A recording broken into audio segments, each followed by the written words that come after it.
Youth governance and democracy in Nigeria. Nigeria's political future is increasingly tied to the energy frustration and awakening of its youth population, a demographic that wakes up the majority of registered voters but remains underrepresented in decision making. Why? Why are youth underrepresented in decision making? Why is it that after 2018, a gender of not too young to rule? Yes, we are not too young to rule, we can rule. Why is it after then nothing has changed so far? It has always been, youth has always been underrepresented. Why is it that no matter what we tend to bring to the system, it is always at our disadvantage? Youth will come out during protests. You see high number of youthful population come out during protests. Election, you'll see us outside there. We are all over there. We are always ready to make a decision to enhance public policy, to change the agenda. But at the end of the day, nothing changes in reality. What is really the factor? Yes, I have been able to come up with different challenges which I have noticed. One is the fact that after election, the youth will be like, the economy it has, no, there is no money, then they go back to this idea of political apathy. Election is not only about democracy, or democracy is not only about election.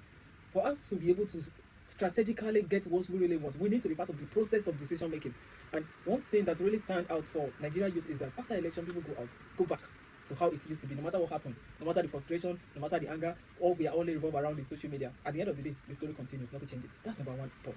We need to see how we can go back into reshaping the idea that democracy is not only about election. Even if our preferred candidate was unable to get to power, at least we can still influence our decision into getting it right, into making it get what we want from the government. But we limit our decisions, we limit our actions only to election and protest. And after protest, what happens?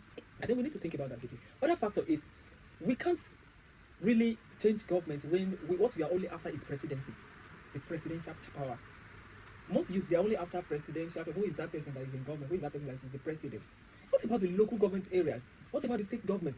Have you been able to think about it? Like, no, democracy. I mean, Nigerian government is not only about the president.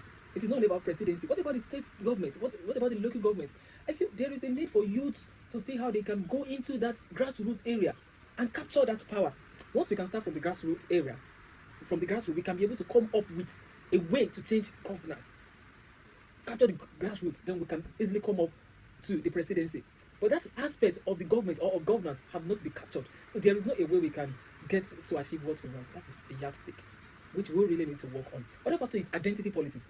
Nigerian youth is highly separated on identity issues. Here we come. We will say Nigeria, we want changes in government, we want this and that, we want the youth to be represented. We can't really go far in achieving the objective of not too young to know. We are separated on identity politics and everything. You will see some people say, oh, I'm a Yoruba, so because I'm a